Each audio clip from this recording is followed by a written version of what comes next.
All right, bang, bang. Another week of football, another week of us cashing. D Reed's cash score is on fire. All right. What are we going to start here, Price? Dustin, what we got here? We can start with the quarterbacks. We have some little fun. I think the slate is going to be interesting because there's just as many late games as early games. Is this the first time that's ever happened? So the late swap could definitely be a thing this week, more so than any other week. Price, you want to explain exactly for our viewers out there, especially if you're newer to DFS or just play casually, you probably don't even know, especially with NFL, what that exactly means. So one of the big things with late swap is you can kind of play whoever you want in the early slate, and usually you'll have like a receiver or a running back left who's going to finish in the afternoon games. And so a lot of people who mess up and leave him at running back or receiver and lock it in instead of a flex, so you can kind of just pick whoever you want. But normally it's like 9 early games and 3 late games. So you don't really have to worry about anything. There's usually like one good afternoon game. And so this week it's a little different because the afternoon games are, I think, better than the early games. And that's going to make it kind of tough, especially figuring out the situation with the Steelers with Big Ben and being on the COVID list. Because if he's back, then you got 5 games that have really good fantasy pieces. And so instead of, a week one where you smashed on the early games because that's how your lineup was built and you're cashing $200,000, like I just have to sweat out one game, like 2 players. You don't have that luxury this week. You're going to have to fade 5 games instead of 3. But I'm excited because it's really good games. And I feel like they did this just because of the Masters as well. They flexed a game into the afternoon, and they have golf ending at 3, and all these games are going to start at like 3:15. Yeah, I think they definitely did that with the Masters. Dustin, do you have any overview of this week, that anything that stands out to you? What are you kind of excited about? I'm kind of excited about, and part of me is excited and part of me is not, about having a cheap running back. Running backs have been pretty tough, the past couple weeks as far as pricing. Looks like we're going to have Mike Davis down there at 4K, which is going to be super chalky. But for me, that's okay in my cash core. So I'm excited about that to give me some flexibility. But other than that, I mean, it's going to be another, tough week. There's some good matchups, some good games to target. But, overall, I'm excited. I mean, I love the Masters and I love NFL. So it's kind of one of those all weeks for me. So I'm really excited. All right, let's jump right into it. Don't want to waste anybody's time here. We're going to go over 2 quarterbacks we like, quarterback we don't like, do that with the different positions. Also, if you haven't, check us out at DFS Dads. Use coupon code MASTERS. Get yourself a nice discount. Also, be sure to like, comment, subscribe. Follow us also on Twitter and Facebook. We put out for our showdown, our top 3 captains that we like, and then our cash core. So have some fun. Join up with DFS Dads, and let's get into the quarterbacks here.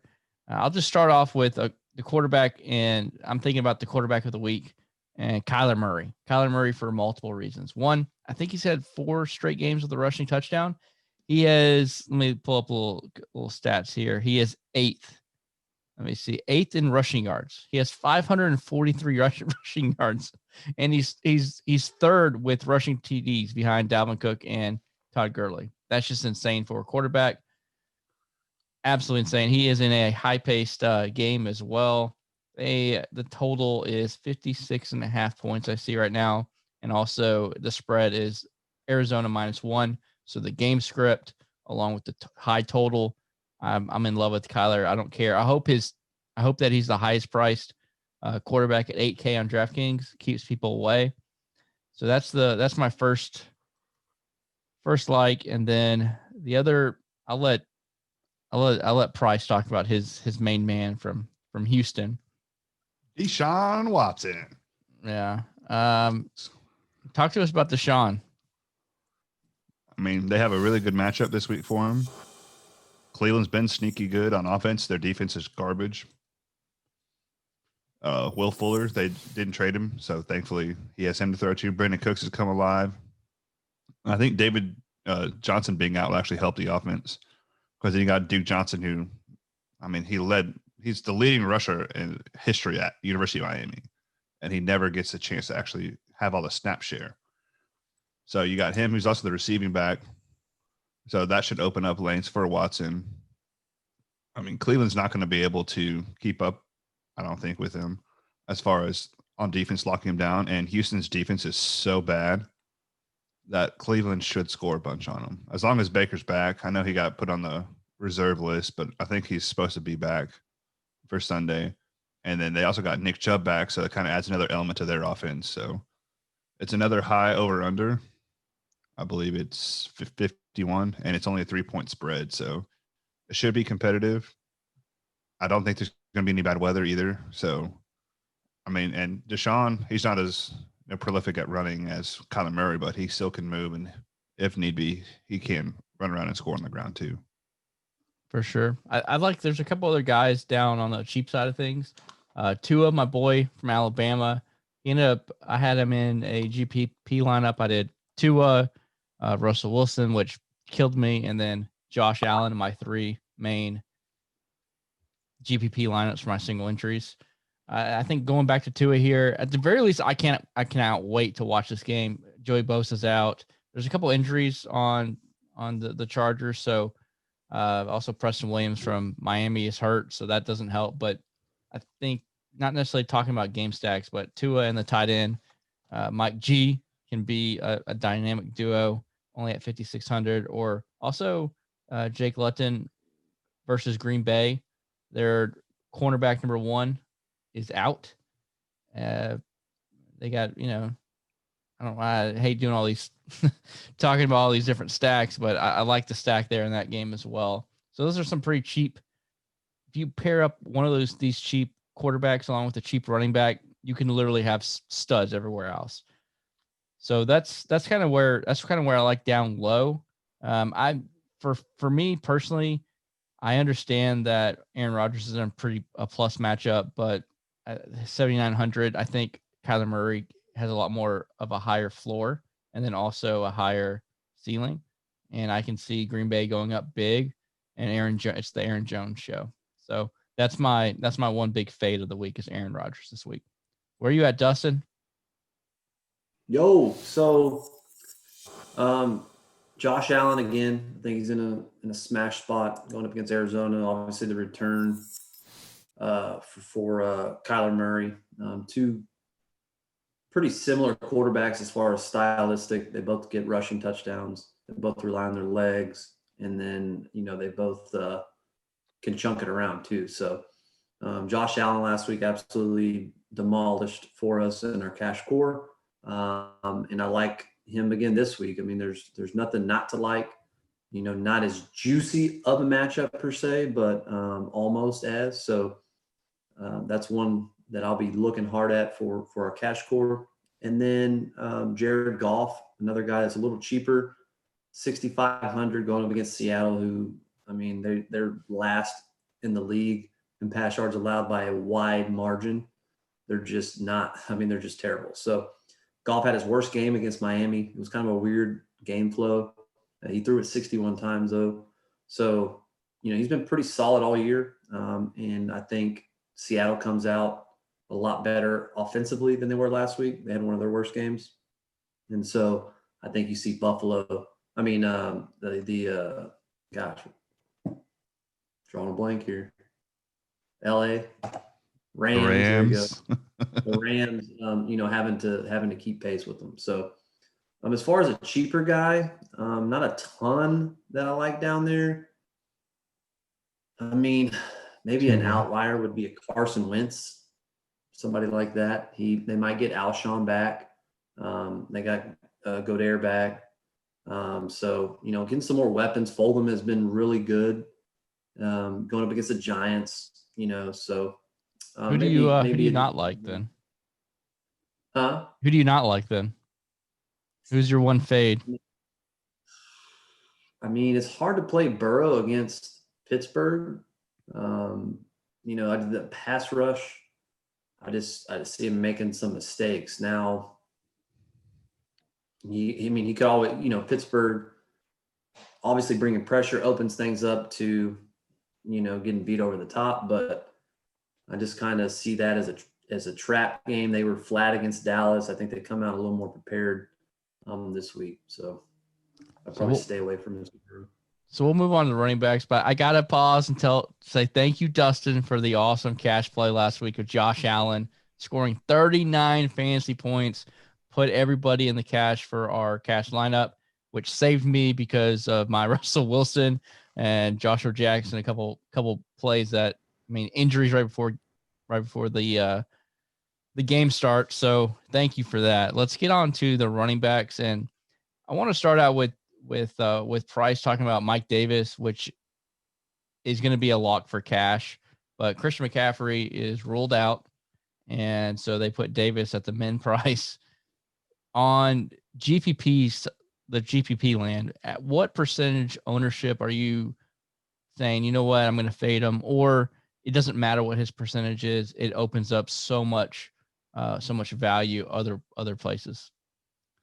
So I give zero shits what his ownership is in GPP. He is 4,000. He's min priced, and he gets the workload.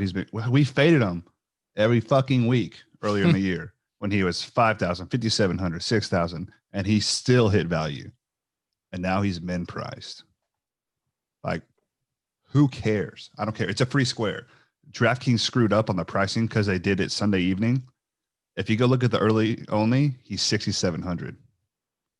So that's where he should have been priced.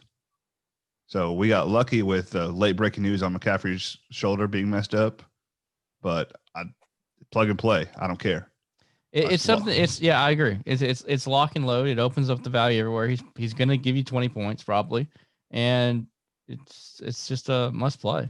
I agree. Free square, and he has a history too. It's not like C-Mac is out and we don't really know. It's not like he's produced. They're not on the slate, but it's not like the Bears where you have like Ryan Nall, who's stepping in for David Montgomery, who no one knows who this guy is. You don't know what his role is going to be. Like Mike Davis established what he's going to do earlier this year. Yeah, he had 8 catches against Tampa Bay week 2. So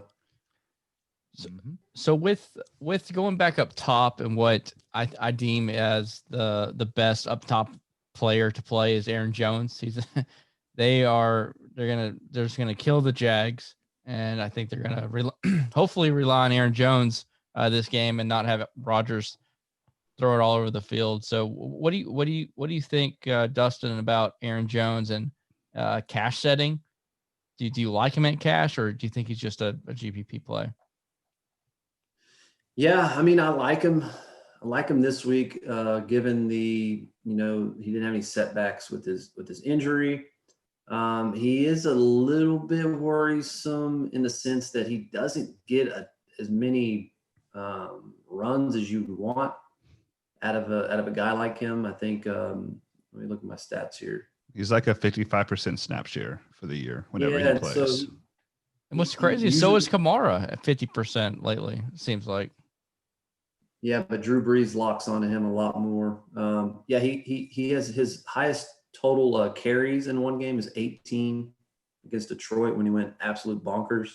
But most of the time he's getting 15 carries. So against a team like Jacksonville, I think that's enough, and I think they're going to be run heavy, especially given the fact that you got a rookie quarterback, coming back against their defense. So. Yes, I think he's a viable cash play, and right now I have him, tiered for that. But do a little bit more digging, see if there's anybody I like a little better, or kind of go that route. But yeah, as of now, I think he's in a good spot because of the matchup for sure. Yeah, another guy that I like, and I think we all like. We've briefly talked about it before we started the pod, but Chase Edmonds was in a smash spot last week with Drake out. Drake's out again, and Edmonds should get the workload and not pull Kenyon Drake and not give us the fantasy points we were expecting. So that was a big letdown last week.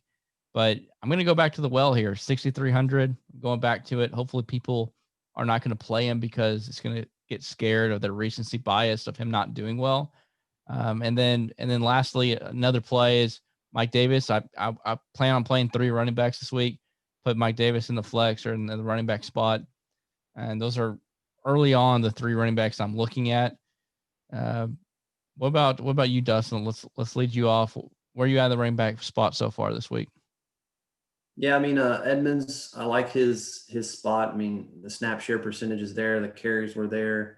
His targets were actually lower last game than what they've been most of the year, even when he was the backup. So, it's just kind of one of those games. He just never got a big bust. He was just plugging away at 3 yards, and then obviously didn't get a touchdown. So, in DFS, you can't really, that guy burned me last week, I'm not playing him. You got to look at why and how and blend those together and figure out what's the best play. And given his price, given his snap share percentage, given his workload, to me, he's a must play in cash. He'll be in my lineup, and you just gotta live with sometimes those games where it doesn't all fall into place, and it's going to happen from time to time. So I don't think it's going to happen twice in a row. So I love Edmonds this week. Another guy you can look at if he's back from injury, and he looks like he will be, but Miles Sanders, when he's played, he's been really good. He gets all the workload. So it'll be another guy I'm monitoring as far as injury. James Robinson has been playing really good. 6,600 snap shares there, going against Green Bay, who's just got demolished by Dalvin Cook.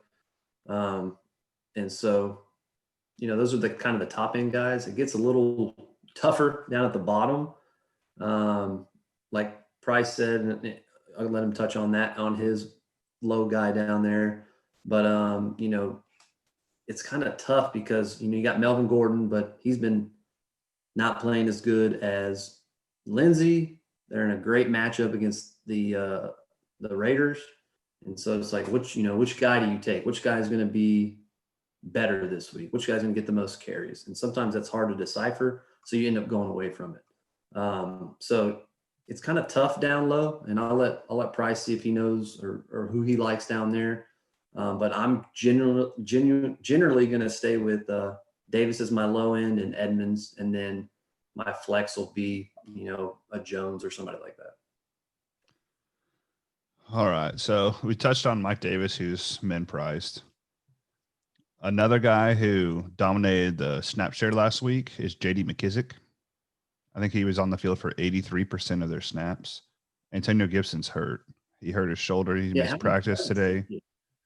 And so if you give J.D. McKissic 8 more carries to go along with his work in the pass game, he had a team high 14 targets last week. 14. So he had 9 catches, 65 yards, 14 targets, plus he still ran the ball 3 times. So at 4,900, I mean, that's the price point where we're all over Antonio Gibson every week whenever he was getting the lead back status for them. So if he's out, plug him in. $100 more, you get Duke Johnson. David Johnson, I believe, is still in concussion protocol. So if he can't clear that, then you get Duke Johnson, who's be the clear-cut number 1 for Houston and a high-scoring affair, who also catches the ball in the backfield. So that gives you 3 cheap running backs who are good receivers. They're going to get their high target share, opportunity share, just like y'all touched on Chase Edmonds. I mean, those 4 guys right there are going to give you basically what you want. So I mix them up for if you're going to do cash. I'm going to play Mike Davis no matter what in GPP. If David Johnson's out, I'm going to roll Duke. I'll probably just plug both of them in and just be able to afford an expensive receivers. And instead of being cheap there, I get 3 good receivers. I like that. Is there one running back on the slate that you're nixing out of your player pool off the bat? Yeah, Kamara. He's so expensive. The Niners are god awful. And if they get up big, there's no point in them even having him out on the field. Yeah. But that's pretty much it. the whole Chubb hunt is interesting because Houston's so bad against the run. But there's not that many good matchups, you know. And then Daryl Henderson is missed practice for the Rams, but who knows? They've been saying they're going to get Cam Akers involved for weeks, and he hasn't been on the field in 3 weeks. Yeah, I think the running back position this week is kind of solidified early on, at least with if you want to go someone high in Aaron Jones or the next level of Chase Edmonds, and then there's a lot of there's 3 really good value plays at running back that you just went overpriced. So I feel like it's pretty straightforward this week, and I don't think we're missing anything either. For what it's worth, I don't think I'm going to touch Aaron Jones in GPPs. I think they're going to destroy Jacksonville, and then they're just going to let Jamal Williams have his turn out there. And I mean, Aaron Rodgers is coming off not playing. You know, they lost to awful Minnesota. I just see him and Devontae Adams just absolutely destroying the Jaguars. Yeah, and it lets you that assures you to be able to play a Kyler Murray type at quarterback and not even have to blink an eye because you have so much value there from 5K, 49K, and then 4,900, and then the 4,000 Mike Davis. Those 3 running backs right there, you can spend up everywhere else and get the exact lineup that you're wanting. So to move on to the receivers, Devontae Adams 9K. Like we were like, oh man, at 8.2K, is it too expensive? I think 9K. I don't know. I personally am fully out because if you go down below, I feel like there's a lot of really good value there. Just to start with the Rams, as you're targeting Goff, playing the Seahawks, Kupp and Robert Woods, I think are both really viable options this week. Then if you go above them, Keenan Allen's getting 1 million targets a game, getting some touchdowns now in a very good game. I feel like it's a late game as well with Miami. Miami's defense is doing pretty good, but he's going to get his.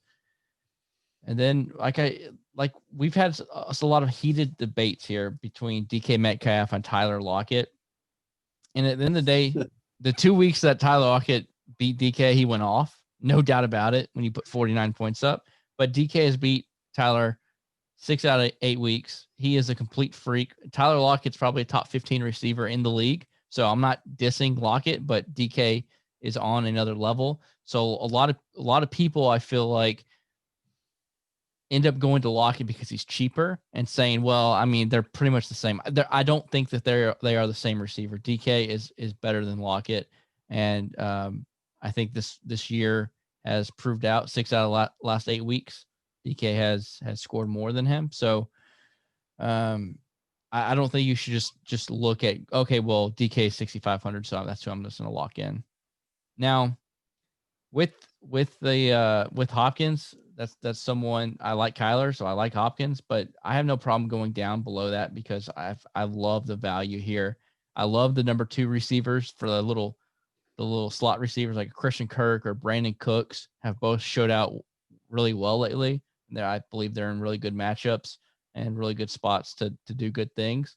But with all the value at running back, I see myself also still having the chance to play 3 big time receivers. Now, if there's one I'm going to fade, Devontae Adams is the one I'm fading. I don't want any part of 9K Devontae Adams in a game that they should be destroying the Jags, and I believe they're going to run the ball a lot. And now is it going to be Aaron Jones or the backup running back Williams who gets the bulk share in that second half? It's probably, if Price is right with Williams, I mean, Devontae Adams, I just don't see the value there at 9K. I am the complete 180 of that. Wow. You think the first half he's just going to smash for 3 touchdowns? What did he do against Houston? Smash for 3 touchdowns.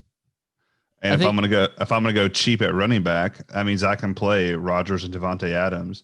And I believe most people have your mindset of, I don't want to pay $9,000 for Adams, and he should be lower owned. I mean, if you give me a 5% owned Adams, he's still going to 3x.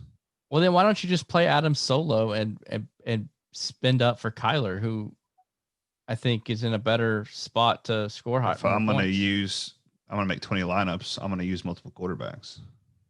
All right, your single entry. Would you rather go Kyler or Rodgers? Because I love him so much. He's my favorite. He is my favorite quarterback in the entire league. Wrong. Well, that's not wrong.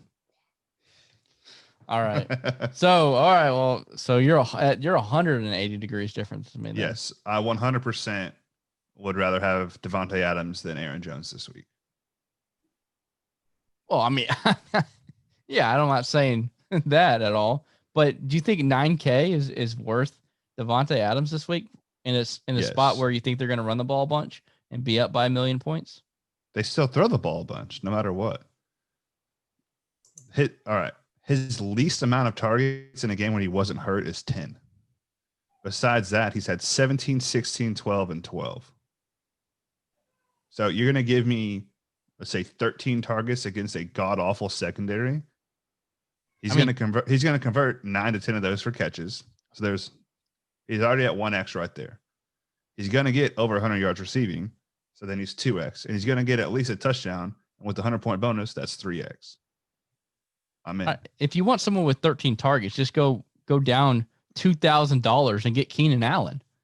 Who do you think is going to be more popular? It's game theory. Who do you think is going to be more popular, Keenan Allen or Devontae Adams? Keenan Allen. Yeah, for sure. I hardly play cash. NFL is the only sport I play cash in. So if I'm attacking a GPP, I'm going to go with the low-owned Devontae Adams, who has the highest ceiling of any receiver on the slate. Where are you at on this, Dustin? Kind of in between, that's mainly because I'm cash heavy. So Adams isn't going to sniff my lineup because of that, and so really don't pay too much attention to him. Being 9K when you're making a cash lineup's kind of tough to fit that receiver in. But the dude is besides they had one dud game, and it was a dud game for the whole team against Tampa Bay.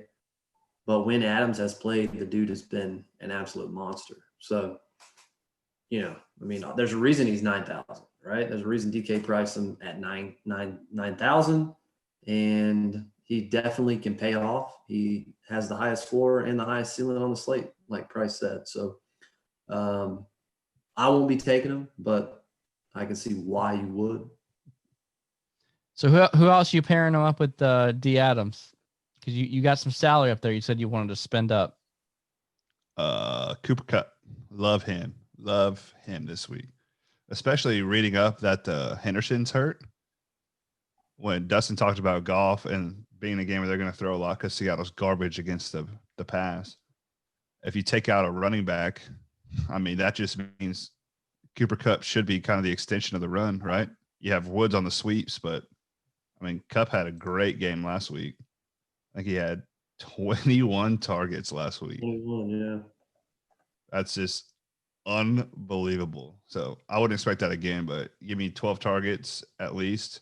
He has the best matchup of anyone on the team. I think that for sure is going to pay off there. The other expensive guy I like, I guess he's not that. He's like 6,700 is Will Fuller. Obviously, I like Deshaun Watson, and I think having Fuller and Cooks helps. But Fuller's he scored a touchdown in 6 straight games. He's being almost impossible to cover. He had one bad game. He still scored a touchdown. So at that price point, I don't think many people will go to him at 6,700. I think people would rather go.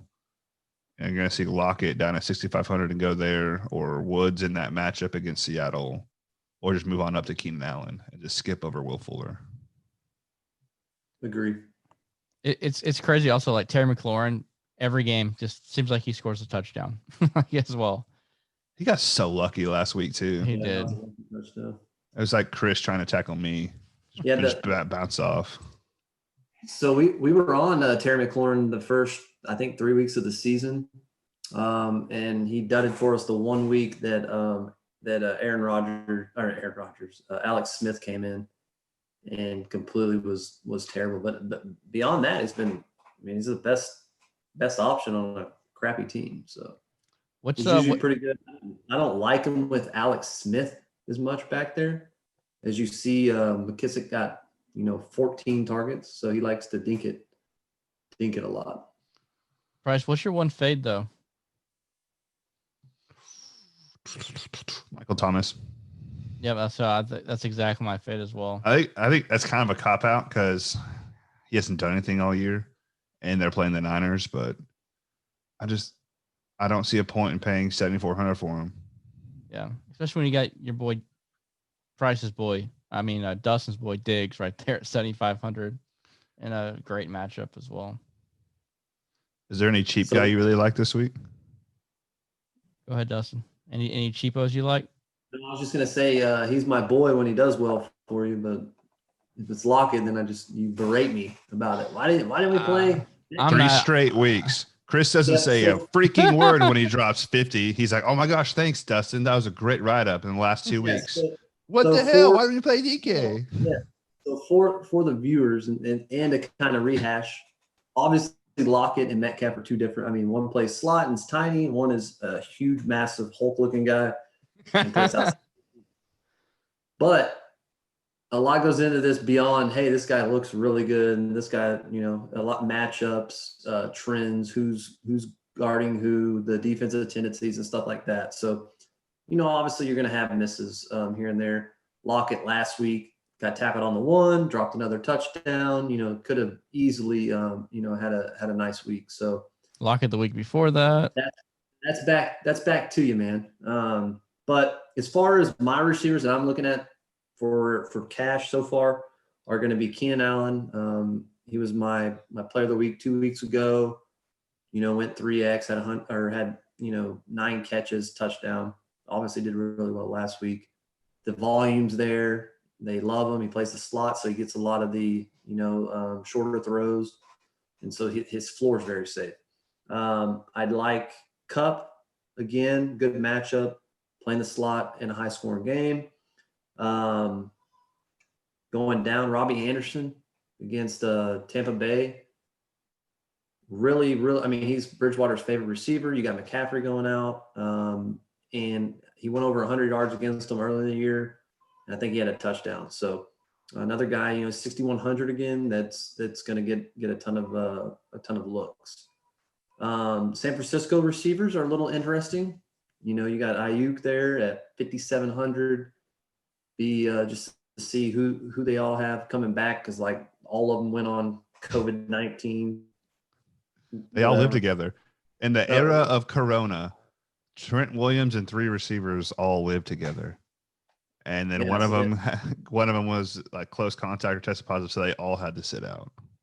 That's crazy. As far as cheaper guys though, Deontay Johnson.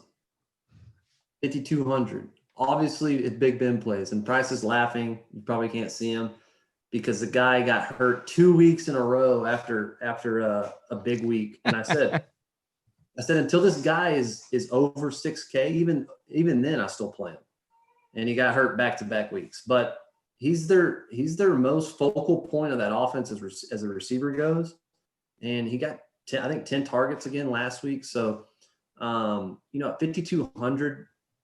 And if Big Ben's back there, if not, then I'm not going to play him. But for a guy with that kind of volume, that kind of price, I mean, it's an easy play for me.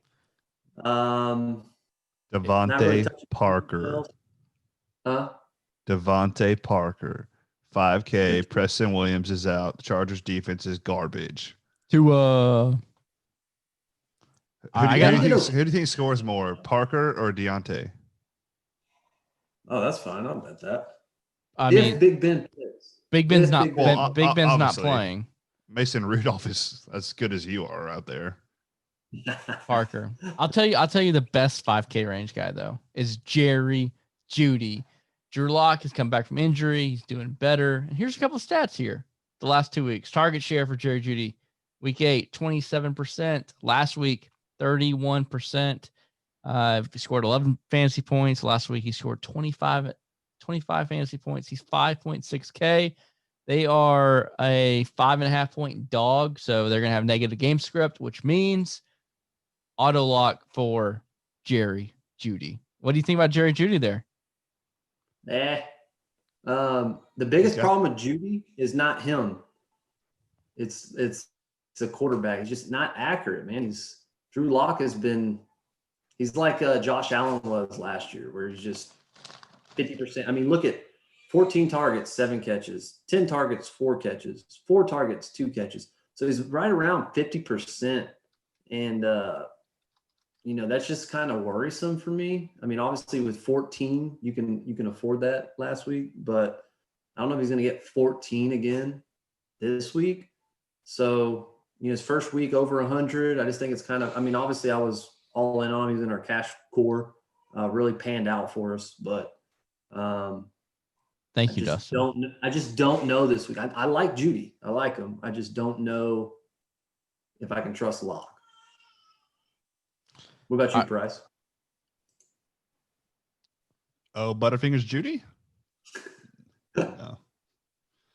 Did he have drop problems at Alabama? Yes. Chris? Yes. Because so one of my good buddies from work is a huge Broncos fan. He gets super angry about how Jeudy drops so many balls. Well, he didn't watch him at Alabama because that's all he did at Alabama. Alabama was drop. So all these incompletions are not errant throws by Drew Lock. They're drops by Jerry Jeudy and the rest of the guys. I just feel like Devontae Parker at 5,000 with the only other weapon is Gesicki. Like he's going to get 30% target share at least. Oh, as soon as Preston Williams went out, Tua went to him and he caught 6 or 7 targets to finish the game. I don't see how he doesn't pay off this week.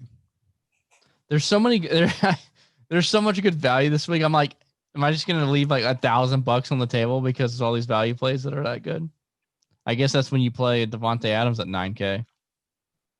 Just by default, because I'm like, dang, I got 2,000 extra bucks here with all these great value plays we're tossing around. But let's get to the most boring group. Tight ends like this year have been just awful. They've been horrible. I do the write-ups for the tight ends every week, and they're horrible. And guess what? It's even worse. Darren Waller's the top of the tight end because Kittle's hurt. Kelsey's not on the slate.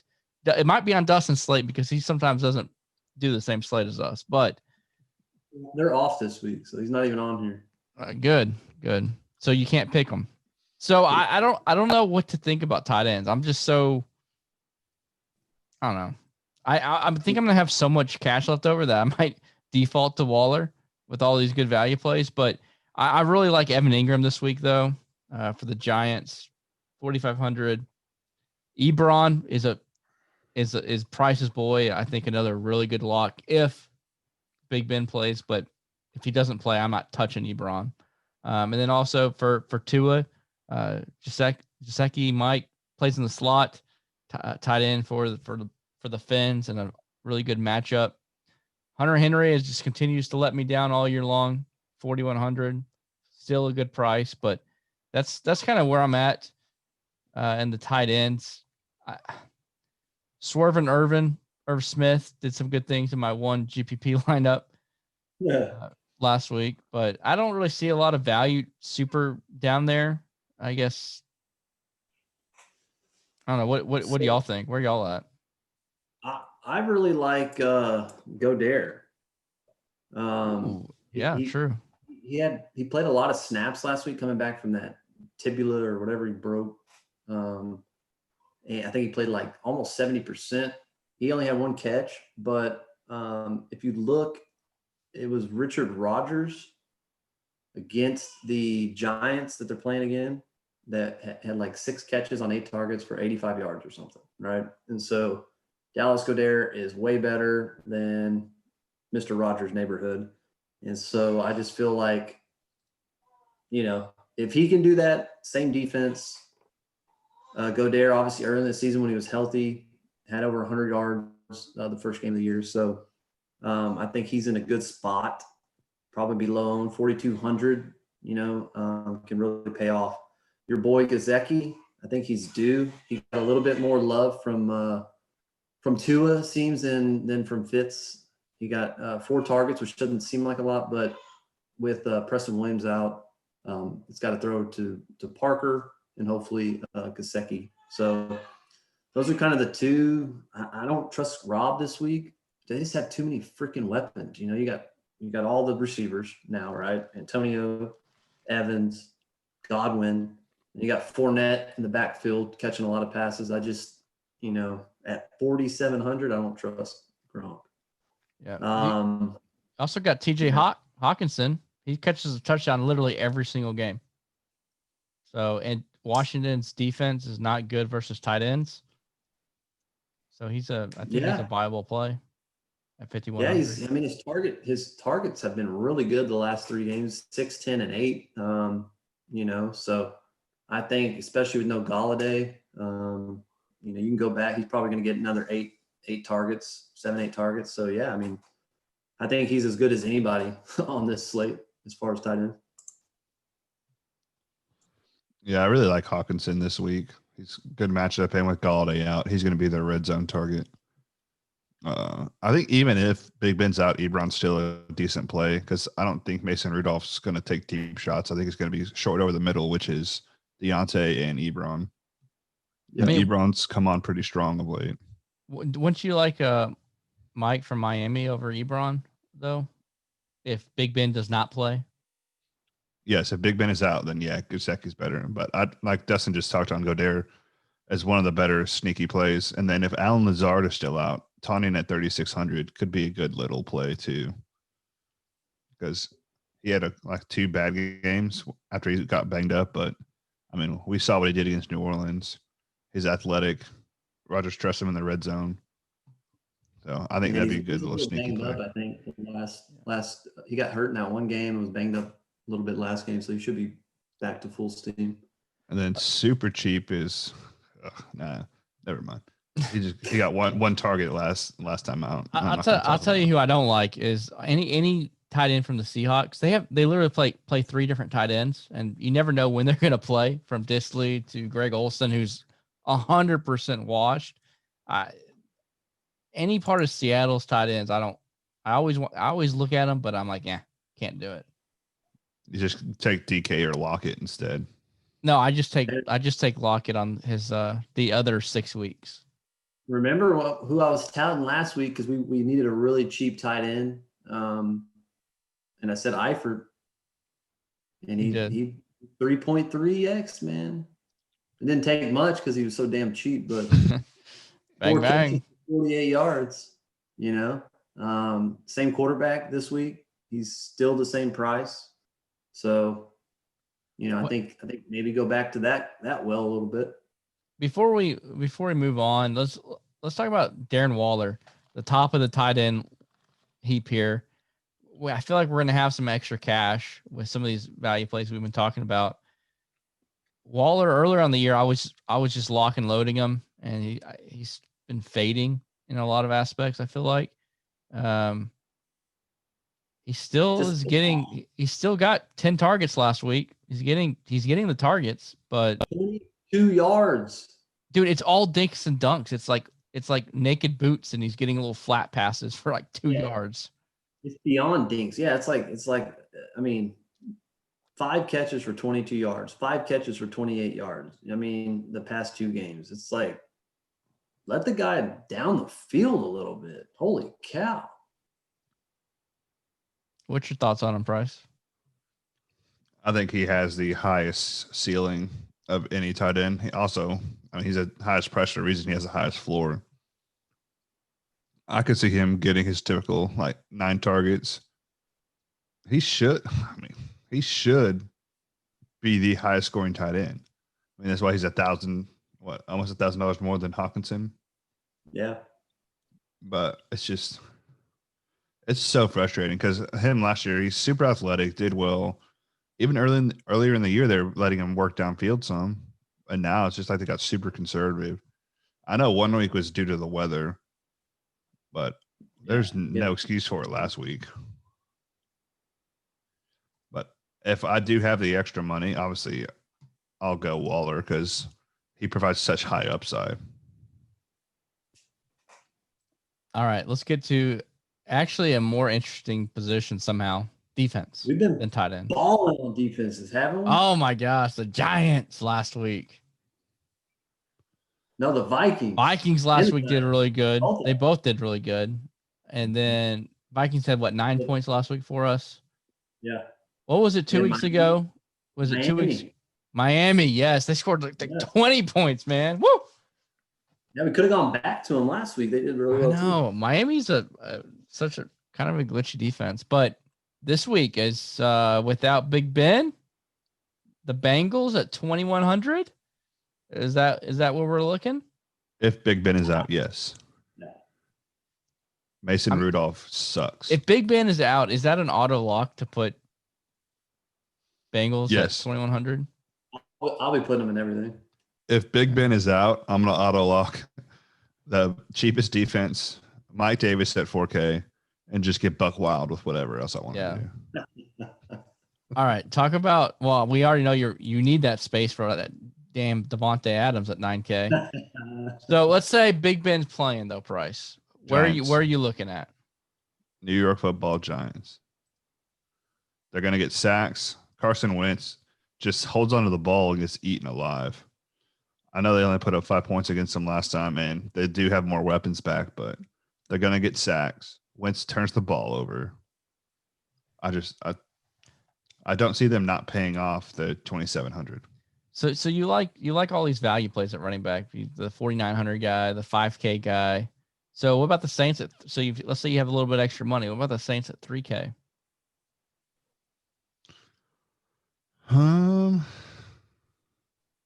I don't think it's necessarily a bad play. I think it could be. I have a feeling they'll be pretty high owned.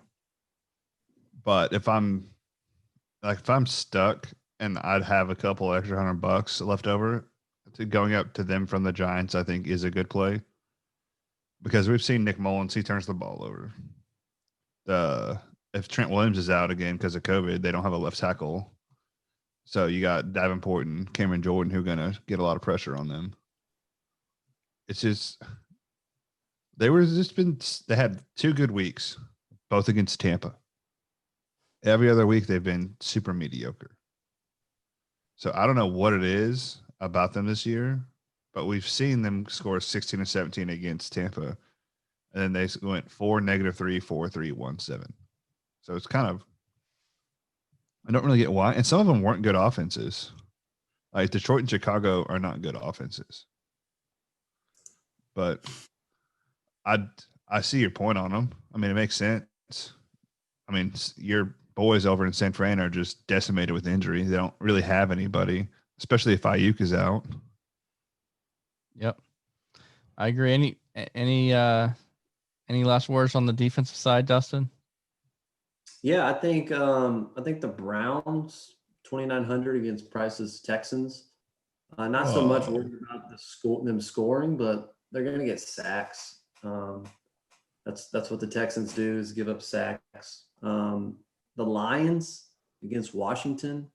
Now the Lions defense hasn't been very good, but you're playing Washington with, Gibson might be out. So you got McKissick, who I believe was in Detroit last year, and who's a perennial backup. You got Alex Smith, who we all know what he went through to get back.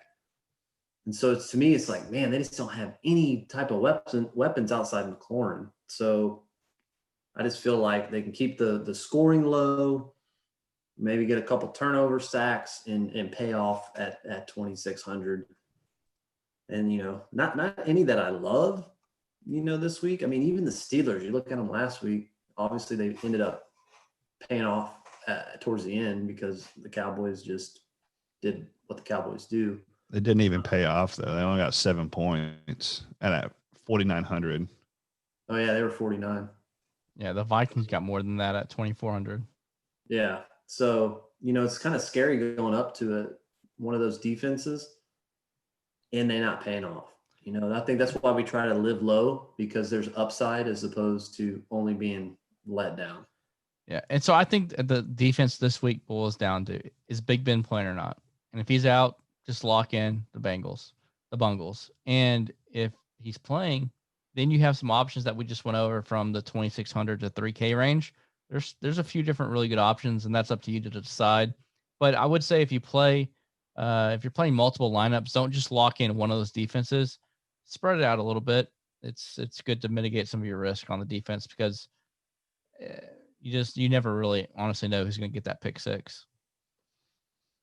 All right, y'all got to come back for our stacks of the week. That is probably our most popular video on our NFL for good reason. The stacks is what's going to win you the big money. Be sure to check us out, dfsdads.com. Become a member, join our Slack, or become a part of our family. If you have any type of questions on your lineup, we will personally make sure to get you right. So let's go make some money. Hope you enjoyed the show, and we'll see y'all till next time.